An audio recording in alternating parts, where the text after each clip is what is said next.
Sunny Atlanta, the 13th day of quarantine in the city is on the brink of extinction. Panic and horror surround those who have managed to survive. No one understands how it will all end, but how did it all begin? 2 weeks before the current events. An ordinary day in Atlanta does not portend anything unusual. The city is bustling with life. Elementary school teacher Katie Frank brings her students on a field trip to the local hospital. At the same time, on one of the floors of the clinic, Dr. Sanders finds herself in quarantine due to an unknown illness. The woman remembers that shortly before the first symptoms appeared, she had contact with a patient from Syria who was sick. In another part of the city, Jenna also feels unwell, but not because of the virus. She is anxious about moving in with her boyfriend, Alex. At the last moment, Jenna backs out and confesses to a cop that she is not ready to rush. Alex is unable to sort things out with his girlfriend because he is called to the department. A major meeting is being planned where the police are asked to prepare for a difficult situation in the city. There is a suspicion that the Syrian brought an unknown virus to Atlanta and quarantine may need to be declared. Dr. Sabina Lomer speaks to the police officers. She also talks about the threat of an epidemic, but assures the audience that nothing serious is happening. Another main character who will face difficult trials is Teresa. The pregnant woman visits her mother's shop, where her mother reminds her that she is expected at the adoption agency, which is looking for parents for her daughter. The reminder upsets Teresa, but her boyfriend reassures her and assures her that he has everything under control. They will run away tonight, and no one will be able to take their child. Caddy's students perform for the patients, but the teacher is concerned about why Dr. Sanders did not meet them. The doctor on duty pretends not to know about the colleague's fate and does not tell the teacher about the infected doctor's condition. Caddy begins to suspect something strange is happening soon. When they are about to leave, the doctors announce that the children will have to stay a little longer. The hospital is under quarantine and everyone must undergo a thorough check. Dr. Lorms arranges a secret meeting with Alex and asks him to take the situation under personal control. She admits that she has extensive experience but has never encountered such a virus before. According to the expert, the danger threatens not only Atlanta, but the entire world. On-call officers are sent to the 0 patients home from where the doctors believe the epidemic began. Cops protect themselves as much as possible with shields and gloves and convince the patients' relatives that they should also take safety measures. The boy is in serious condition and is taken to the hospital despite his attempt to escape. Katie realizes that her son and his friend Thomas have run away. The teacher goes in search of the boys just as the 0 patient is being brought in. The woman notices the patient but refuses to leave the corridor until her students are found. Officer Jake Riley volunteers to help Caddy. Together they search for the missing boys and the pair witnesses an even more terrifying sight: the bodies of Dr. Sanders and her fiancé. Fresh news reports indicate that the situation has worsened, but the 0 patient died after a severe period. The cops also learn about what happened to Dr. Sanders.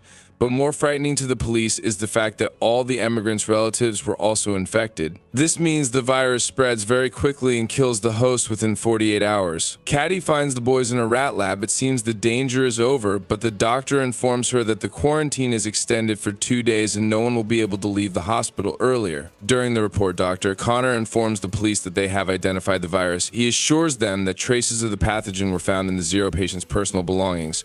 And it all looks like an attempt to deliberately cause an infection. Therese arrives at the train station to leave for her boyfriend's relatives, but unexpectedly the train refuses to take new passengers and passes by. Upon learning that Jake is locked in the hospital, Alex directly asks Dr. Lorms about what is happening. The expert admits that a border is being established around the area that cannot be crossed for several days. By evening, panic begins in the city. People are surrounded by an iron fence, and many find themselves separated from their loved ones. Teresa learns that she and Xander are also on opposite sides of the cordon, and the girl will have to decide what to do next. Despite the measures taken, the number of infected continues to grow. At night, experts conduct an autopsy on the 0 patient and discover that the virus affects all vital organs. Furthermore, there is evidence that it takes only 48 hours from infection to the end. There is no chance of recovery, and if a vaccine is not found soon, the world faces serious trouble. Alex manages to contact Jenna and asks her to stay in a safe place. The girl decides to lock herself in her office. Returning to her mother's shop, Teresa calls Xander and tells him that she is okay. Despite this, the boy promises to find a way and get to her through the dangerous fence. Jenna is joined by her colleagues who did not manage to leave the city. Meanwhile, the girl's fiancé receives a warning that he should not break the rules due to personal attachment. basements. Jake is asked to help the doctors sort through the belongings of the sick. To find they're examining the Zero patient's mobile phone, the guy notices a frightening detail. A day before his death, the young man communicated with a blonde woman who had not been known about before. Jake immediately reports his findings to his colleagues, and the department decides to send a squad to search for the stranger. The police find the blonde's address, but her parents say she has not been seen since yesterday. Another emergency meeting is called, and everyone is ordered to find the girl within hours. While waiting for the doctor, Katie listens to a news broadcast talking about the Zero patient and the doctors who contracted the virus from him. For the first time, the woman notices discrepancies, but her thoughts are interrupted by Dr. Connor, who assures the teacher that everything will end soon and she and the children will be able to go home. Leaving, Katie still decides to ask about her suspicions. She was surprised that Dr. Sanders died before the Syrian who supposedly infected her. But Connor avoids answering, muttering something about differences in immunity.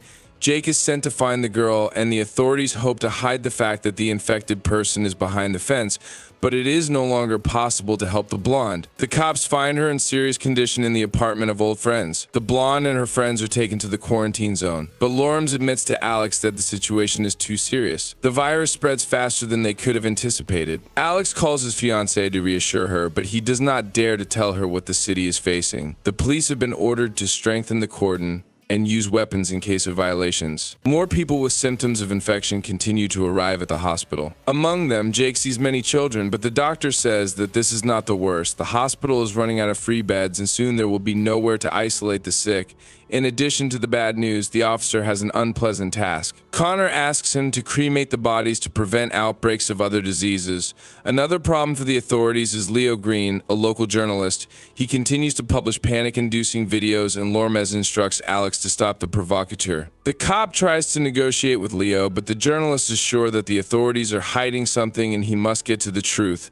A few minutes later, a new video from Green appears online, this time attracting the president's attention. Jenna's colleagues realize that they will not have enough food until the end of the quarantine, and the men decide to go to the store. The girl does not like this idea, but the majority votes to take the risk. Teresa's mother also takes the situation lightly. The girl sees her mother raising prices on essential goods to make a profit. To entertain the children, Katie takes them to the roof. This gives everyone a chance to breathe fresh air, but the girl does not have time to relax. Thomas runs away, ignoring the teacher's cries. The girl finds the student on the stairs next to a sick man, drops fall on the boy, and it becomes clear that he is now infected. Thomas is sent to isolation, and the teacher blames herself. She tells the doctor that she promised the boy's father to take care of Thomas, but let him down. The men return with full bags of groceries, but Jenna does not let them into the office. She notices that her friend took off his gloves, meaning he could have brought the virus on his hands. A customer who was charged too much brings her friends. They raid the store, but Teresa's mother is saved by Jake's appearance, who received orders to patrol the city. Katie finds Thomas's ward empty. She catches up with the boy at the hospital exit, and his father refuses to leave his son in the quarantine zone. The doctors have no choice but to let the patient go. Alex's pleas have no effect on Leo, and in pursuit of a hot story, he allows his colleagues to leave the closed area.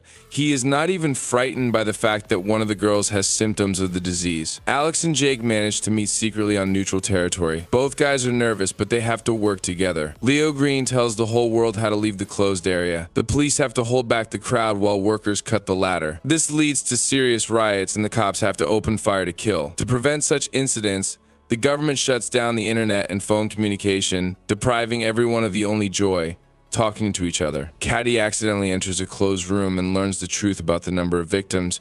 Among them are her students. At the same time, Jenna also tries to get to the truth, and she assembles a radio phone to call Alex. The girl has to climb to the roof to get the antenna, where she meets Sam, a technician who hid on the roof to avoid infection. Alex changes partners and goes on night duty. In the middle of the night, he notices an intruder and asks him to stop. The criminal turns out to be Xander, who is trying to enter the danger zone to his fiancée, but the cop does not let him do it and pulls the trigger. The bullet turns out to be rubber, and Xander is simply taken to the hospital. The officer visits him and apologizes, but warns that he will do the same thing next time.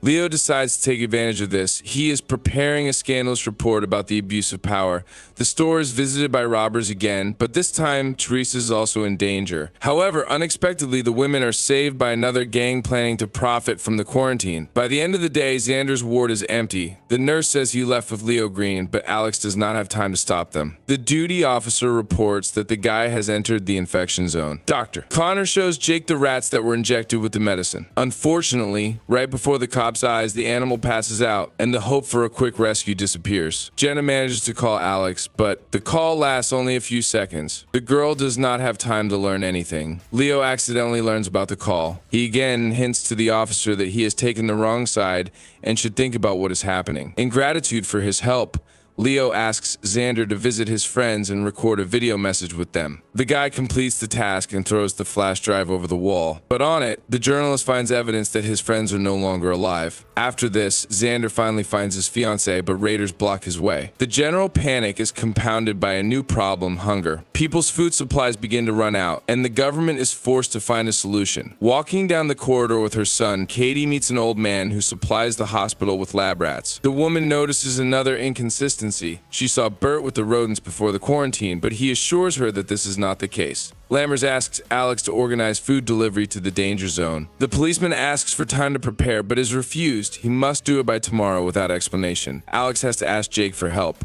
The guy is also not thrilled with the idea, but they have no other choice. Early in the morning, the loading begins, and hundreds of people come to get their rations. The gang from the store also gathers for the distribution, and the leader orders Xander to go with them to stay clean. Jenna goes outside for the first time in many days to get some food. She approaches the distribution center, but a gangster car passes by, making her uneasy. Jake recognizes his friend and gives her a ration without a cue. He also hands her Alex's keys and asks her to hold on, as everything should end soon. Constantly thinking about the epidemic and inconsistencies, Katie again turns to the doctor with questions, but he is clearly not willing to talk about it. The doctor assures the teacher that he knows no more about the virus than she does. The humanitarian point is surrounded by the store gang. There are many more bandits, and they take the food boxes to sell them to hungry people later. Alex is furious that the leadership did not listen to him and the products fell into the hands of bandits. But Lammers does not see this as a problem. She believes that residents still have a chance to buy food and satisfy their hunger. Jake's partner turns out to be infected, and the officer offers him help, but the officer refuses to go to the hospital. He knows that no one can help him and decides to solve the problem on his own. Returning to the shelter, Jenna falls into the hands of other bandits who also try to take the box. The woman is saved by Sam, whom she recently refused to let into the office. But the friends remember Jenna's recent act, and despite everything, do not let her or Sam into the clean zone. Alex and Jake meet again, and the senior partner admits that he no longer trusts the leadership. He tells his friend that due to the robbery, he had to leave his subordinate in the danger zone. At this moment, this very subordinate calls Chief Besser and reports that their plan worked. Jake tells Caddy that she was right. Something is being hidden from them. Doctor, Sanders and her boyfriend had no personal belongings, but the conversation has to be postponed. Thomas's sister is admitted to the hospital, asking the teacher to find the boy. Their father died, and Thomas is left alone. Alex also begins to doubt the leadership's honesty, and he goes to Leo's house to hear his version. He finds a journalist drunk, but the guy comes to his senses and promises to help in the search for answers. Despite Jacob's persuasion, Caddy goes in search of Thomas. The gang is joined by the very cops sent by the police chief. He promises the bandits a radio phone in exchange for being accepted into the group. Thomas is not at home, but Caddy discovers her son, who secretly followed her. Quentin tells his mother that he knows where to look for his friend, and the company heads to the baseball field. The search for the truth has to be postponed.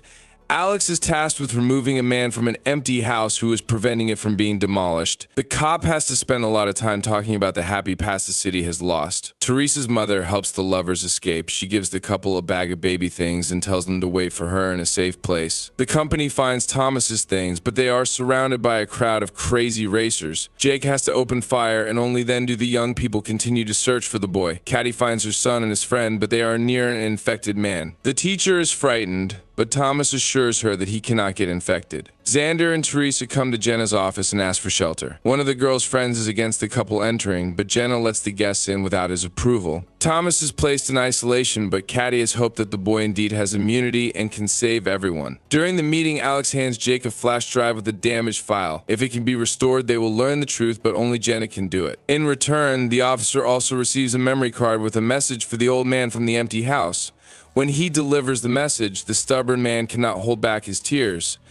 Teresa sorts through the baby things and finds the radio phone her mother stole. At that moment, the phone's owners appear at the door, holding a gun to the girl's mother's head. The company has to open the door, but the bandit refuses to take the phone and leave. He demands that Teresa and her boyfriend go with him. Unexpectedly, Jake comes to the rescue. He convinces the gangster to leave and leave the office alone. Alex sees hundreds of people moving in an unknown direction, but no one can say where they will be placed. Jenna tries to open the file, but it is severely damaged. The girl does not have time to do anything with it. New guests appear in the office, a gang wanting access to prohibited drugs. The company begins to strengthen their shelter, but the intruders find weak spots through which they manage to penetrate inside. Tony decides to take a risk. He goes down to negotiate with the criminals, but the negotiations fail. The elevator returns Tony with an axe in his back. In addition to the deceased guy, one of the attackers enters the office, but he does not have time to harm anyone. The guy is infected and collapses at the entrance to the room. Jenna finally manages to restore the file, but the girl does not have time to watch it. The power goes out in the office and all the doors are locked. To restore power, Jenna has to leave the shelter and go downstairs. Meanwhile, the bandits almost manage to open the elevator doors, but the girl raises the switch in time. On the way back, Jenna takes the radio phone and calls Alex. Talking to his fiancé, Officer hears her being attacked. The girl manages to break free and return to the office, but the intruders do not retreat and try to cut through the door. The company has no choice but to come up with the craziest plan. Alex tries to penetrate the closed zone to help his fiancé, but he is caught by the National Guard soldiers. Jenna orders everyone to take cover, and when the psychos burst into the office, Jake activates an explosive device. A fire starts, but all the attackers are unconscious. Unexpectedly, one of them jumps up and attacks Teresa's mother. The men manage to neutralize him, but the woman is infected. Alex is arrested, but unaware of this, Jenna asks Jake to call her fiancé and calm him down. She also mentions that the phone the bandits had has a government military number, and they need to figure out how it ended up in the infection zone. Teresa's mother leaves. As a farewell, she asks her daughter for forgiveness for not wanting to accept her child. More than 48 hours have passed since Thomas's contact with the infected, and the boy continues to look healthy. His DNA is implanted in rats to try to create a vaccine. Connor reports his observations to the leadership, but the boss tells the guy that they don't have time for experiments. Caddy and Jake review footage from surveillance cameras and find out that the zero patient was not the immigrant boy, but a certain Henry Burns. He came every morning to secretly meet with Dr. Sanders, and judging by the man's behavior, he knew about his illness. Dr. Connor allows Thomas to leave and informs everyone that the boy does not just have immunity, his body defeated the virus. This means that based on his DNA, they will be able to make a cure for the unknown virus. Jenna leads her friends to a church under which there are ancient tunnels. The girl plans to lead the group out of the cordon through them to safety. Alex tells Leo everything he learned from Jake, but the journalist cannot find any trace of Henry Burns. The men get the impression that the zero patient was deliberately sent to the hospital. Lammers returns Alex's badge and authority, but in return, she demands that the cop take Thomas out of the infected zone and hand him over for experiments in her unit. Connor disagrees with Lammer's decision, but she rejects all objections and insists that only her laboratory can find the cure. Everyone has hope for a quick return to peace and normal life. It seems not everyone will live to see this happy moment, but some decide not to waste time and enjoy the moment using all possible safety measures. Leo finds out that 2 days before the epidemic started, Burns received a package with the virus. Now, he wants to know who the sender was, but Alex asks him to postpone the investigation so he can carry out the order. All night, the company breaks through the exit to the tunnel, and in the morning, they finally go underground. At the same time, Caddy and Jake go to the meeting place to hand Thomas over to Alex. Dr. Connor realizes he was wrong. The patient bitten by a rat injected with Thomas's DNA is infected. During the seizure, he infects several more people, and the doctor understands that the boy is an asymptomatic carrier. If he leaves the cordon, the virus will take over the entire city. The company has to return due to gas that has accumulated underground. They remain in the infection zone. Meanwhile, Thomas ends up in the zone between districts. He is met by Alex and Dr. Lammers, but at the last moment, the transfer is canceled and the boy is sent back. While Alex tries to figure out what to do next, he receives a voice message from Leo. The journalist claims that the virus was created by Connor. Alex and Lammers remain in quarantine in the container between the zones. Thomas is returned to the clinic in quarantine to figure out what to do next. Jenna's company returns. The group could not go underground due to accumulated gas, but the office is empty. Teresa and Xander left to find a cleaner place. On the main street, the guy begins to suspect he was wrong. Hundreds of protesters are holding a rally demanding to be released from the infected zone. Xander tries to protect the girl from the crowd, but Teresa sees her mother in the crowd and tries to break through to her. Not wanting to risk his pregnant girlfriend, the guy decides to check who she saw in the crowd. Jake arranges a date for Katie, and the couple has a great time until a frightened Quentin runs into the room. The boy says that old man Ray took the other children and led them out of the hospital to break through with the others. Leo meets with an ex-girlfriend and asks her to get Connor's call details. He has no doubt that the doctor is to blame, but to prove it, he needs facts. Xander realizes that Teresa was mistaken, but as a result, he encounters an infected person. The boy manages to escape. Unlike Bert, the old man has his box of medicine taken from him and falls to the ground. The street riots intensify, and a squad is sent to the danger zone. Lammers tries to stop the captain, but he does not listen to the doctor's orders, and several vehicles head through the cordon. Jake finds Ray, but the girl he took with him is not there. The old man abandoned her because of virus symptoms. Hattie spots Mary before Jake can tell her about the infection, and the woman takes the child into her arms despite the blood. The crazed crowd pushes Teresa to the ground. Xander runs to her but is afraid to touch his girlfriend for fear of infecting her. When Jake finds his friend, it becomes clear that she is now also sick. Hattie realizes this from her boyfriend's look, and upon returning to the hospital, tries to wash off all traces of the infection. Leo gets the information he needs, but it does not match his assumptions. Moreover, his friend tells the journalist that Burns called someone on an encrypted phone that only high-ranking officials can have that day. Susie, Jenna's friend, confesses that she is expecting a baby. Going for a test to check this, Jenna meets engineer Teresa, who stayed on the street after the riot. Caddy ends up in isolation, and Jake tries to support her, but the girl's nerves can no longer withstand it. After 48 hours, Doctor, Lammers and Alex are released from the container. There are only 8 hours left until the end of Caddy's quarantine. At the same time, Teresa's baby is about to be born. Alex visits Leo and finds out that on the day of the infection, Burns did not call Connor, but Lorms. There is no doubt that she started the epidemic for some personal purpose. Doctor, Connor conducts his first round after leaving isolation. When he reaches Katie, he admits that he cannot release her. The onset of symptoms has increased, and 48 hours is no longer a guarantee of health. The soldiers who participated in stopping the riot were infected. Lammers reports this to the journalist, but she promises to find a cure and save the country. At Alex's request, Jake inspects the apartment of Leo's friends,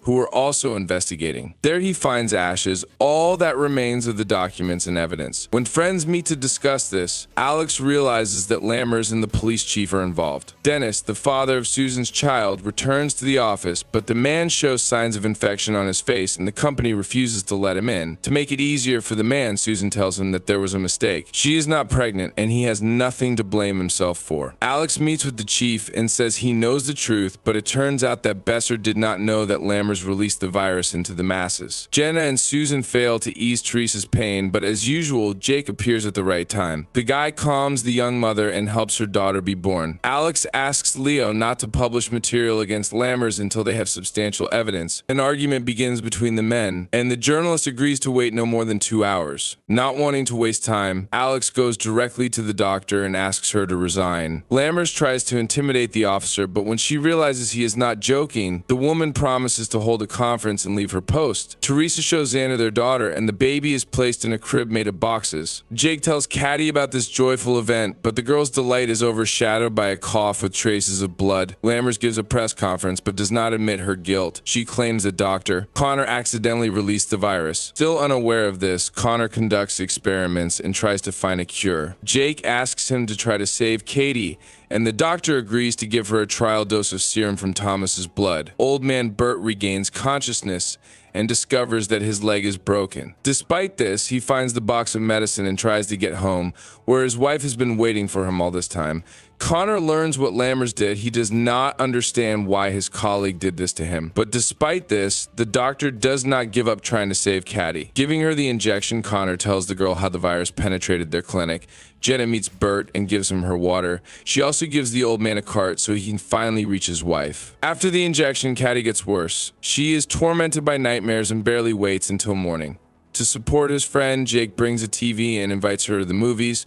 The couple spends the whole day together, but Caddy gets worse again, and she decides to confess her love to her boyfriend, fearing that there may not be another chance. Jenna tells her friend about her conversation with the gangsters. Trader Miz offered her a route to the healthy zone, but it is very expensive. Sam agrees to contribute his share, but only if Jenna agrees to leave the others and go with him. Alex goes to Leo's apartment, which turns out to be empty. After losing, the journalist refused to fight Lorms, but later the cop receives a pizza from a friend in which Leo left him a note with an address and a key. Caddy gets worse by the minute, and Jake prepares to say goodbye to his friend. He asks the doctor to help him put on a protective suit, and when the girl falls to the floor, the boyfriend takes her hand to ease her suffering. The doctor tells Jake that he can say goodbye to Caddy's body, which is waiting for cremation. For the first time since their acquaintance, the guy manages to touch his friend's face without gloves. Jenna tells her friends about the opportunity to leave and suggests finding the money. But Teresa refuses to go. She wants her daughter to grow up a little. Arriving at the address Leo sent him, Alex finds evidence that will help him punish Lammers. Teresa, Xander, and their newborn daughter reach Bert's house,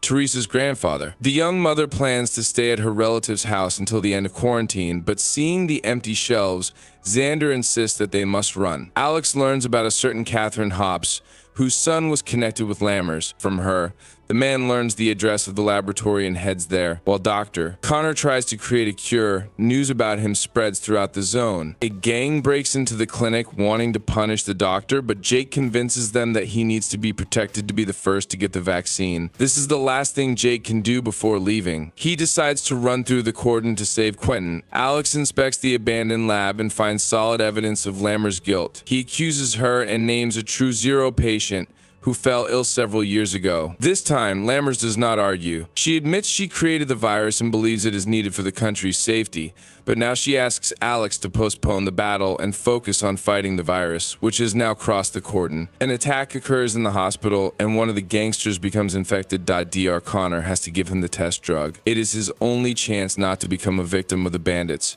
Jake prepares Quentin to cross into the healthy zone and promises to find him as soon as it is all over. Jenna's company also prepares to go underground to cross the cordon. At the same time, the body of the boy who tried to take the risk is examined and an army is assembled, so that no one else can cross the border. To prevent illegal crossings, the tunnels are mined and blown up. Alex tries to stop it, understanding that there may be people there, but the captain refuses to make concessions. Unaware of the government's plans, Miz orders the fugitives to prepare to descend into the tunnel. Meanwhile, at the hospital, Dr. Connor transfuses Thomas's blood to the infected gangster, hoping this will cure him. Despite all attempts, the gangster cannot be saved. Because of this, Jake has to save the doctor. The gang leader cannot forgive him for the loss of his brother. The explosions catch the group deep in the tunnel. The ceiling begins to collapse, and the company is divided. Teresa, Xander, and their baby are left alone. Connor finds a way to make the medicine, but for this, he needs people with the same blood as Thomas. Jake tries to find volunteers, but no one wants to participate in the dangerous experiment. Then the guy prepares a speech in which he names all the dead. For their sake, Jake asks people to get tested, in case of a match, become donors. MS leads the group to a dead end, but the guy does not give up and looks for new exits. Alex learns about this and asks Lammers to stop the explosions and bring people to the surface. As an exception, Lammers promises the officer 1 hour. After that, all tunnels will be destroyed. Jake's words convince people, and they gather to get tested. Ander takes his family to Teresa's mother's store, and the girl decides to stay there until the end. The doctor finds blood with antibodies. A local priest can be a donor for the medicine. Old man Bert spills the last bottle of wine and adds a secret ingredient to it. He and his wife raise their glasses to toast that their suffering ends. Hugging on the couch, the couple prepares to go to a better world. Alex finds the fugitives, among whom he sees Jenna. The girl is sure her fiancé will let them into the clean zone, but Alex does not know what to do. His time is running out. Doctor Lammers orders the tunnels destroyed, but at this moment, Leo's report about everything the blonde did appears on the screens. Alex does not let the fugitives go, but returns to the quarantine zone with them. And Jake, scattering Caddy's ashes over the city, prepares for a new battle with the virus that changed the world. If you want to see such videos, subscribe and help develop the channel to see more good videos. Thanks for watching.